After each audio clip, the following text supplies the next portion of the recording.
Salam. Sebelum kita mendengar firman Tuhan, mari kita tunduk kepala dan kita berdoa.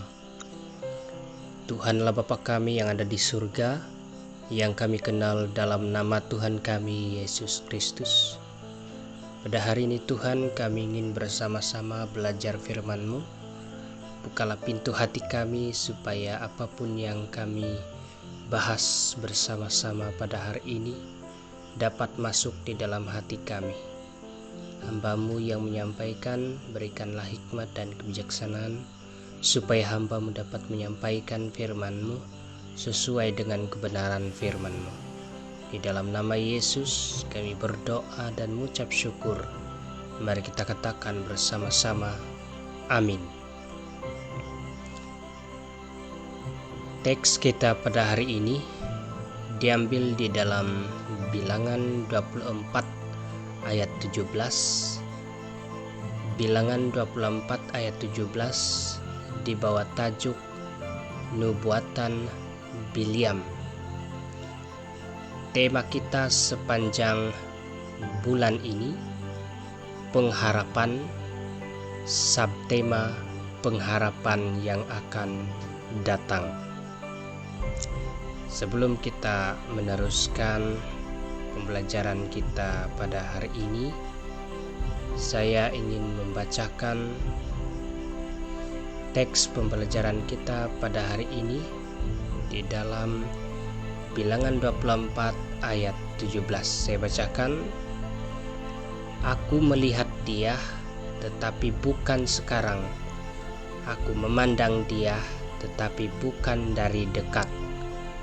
Bintang terbit dari Yakub, tongkat kerajaan timbul dari Israel, dan meremukkan pelipis-pelipis Moab dan menghancurkan semua anak Set. Demikianlah pembacaan firman Tuhan. Salam saudara-saudari yang dikasihi Tuhan. Bulan yang lalu kita sudah belajar tentang kekudusan. Dan sepanjang bulan ini kita akan belajar bersama-sama tentang tema yang baru, yaitu pengharapan. Dan subtema seperti yang saya sudah katakan tadi, pengharapan yang akan datang. Subtema kita pada hari ini nampaknya ingin mengingatkan kita kepada pengharapan yang akan datang. Oleh itu, mari kita selidiki siapakah pengharapan yang akan datang ini, dan memang sudah datang. Menurut di dalam tafsiran Alkitab, banyak penafsir yang berpendapat bahwa pengharapan yang akan datang ini merujuk kepada Mesias atau Kristus. Dan ada juga penafsir yang lain berpendapat bahwa yang akan datang ini merujuk kepada Daud. Jadi di manakah yang benar di antara kedua pandangan ini? Kalau kita membaca teks ini dan sambil merujuk tafsiran Alkitab, sebenarnya kedua-dua pandangan ini atau pendapat ini tidak salah, sebab pengharapan yang akan datang memang berasal dari Daud. Jadi kita tidak usah keliru dengan pandangan para penafsir ini, karena walaupun mereka memandang pengharapan yang akan datang ini dari sudut pandang yang berbeza, namun tetapi tujuan mereka adalah sama. Jadi sebelum kita membahas lebih dalam tentang siapakah pengharapan yang akan datang ini, lebih baik kita selidiki dulu siapakah yang menubuatkan tentang pengharapan yang akan datang ini. Menurut di dalam teks kita pada hari ini, Bilangan 24 ayat 10 sampai 25, yang menubuatkan tentang pengharapan yang akan datang adalah Bileam bin Beor. Boleh rujuk nama Bileam di ayat 15. Bileam ini adalah seorang nabi dan peramal atau tukang tenun yang berasal dari daerah di tepi sungai Efrat. Bileam ini boleh dikatakan hidup dua alam, baik dan buruk ada di dalam diri dia. Menurut tradisi yang dicatat di dalam kamus Alkitab, Bileam ini dipandang sebagai musuh bangsa Israel yang telah memaksa umat Israel menyembah dewa Baal Peor. Kata Baal Peor ini merujuk kepada dewa yang disembah oleh orang-orang kafir di Petor. Kata Petor ini disebut di dalam kamus Alkitab yang di tepi sungai Efrat, dan juga disebut dengan nama Mesopotamia yang terletak di tanah Moab. Singkat cerita, kalau kita baca pasal sebelum atau ayat sebelum, sebenarnya Bileam ini diutus dan diberi upah oleh Raja Balak untuk mengutuk bangsa Israel. Tetapi apa yang terjadi? Bileam sudah diutus 3 kali oleh Raja Balak untuk mengutuk bangsa Israel. Kutukan itu dibuat Tuhan menjadi berkat bagi bangsa Israel. Sebab itu kalau kita baca Bilangan 24 ayat 10, ayat sebelum, Raja Balak sangat marah kepada Bileam yang tidak menuruti perintahnya. Dan untuk kali yang ketiga, Bileam diutus oleh Raja Balak.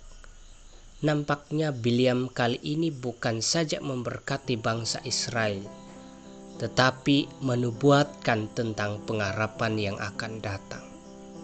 Siapakah pengharapan ini? Sebab itu di dalam teks pembacaan kita pada hari ini cukup jelas bahwa Bileam menubuatkan tentang seorang Mesias yang akan datang menjadi pengharapan bagi bangsa Israel. Boleh baca ayat 17, saya baca sekali lagi. Aku melihat dia, tetapi bukan sekarang. Aku memandang dia, tetapi bukan dari dekat.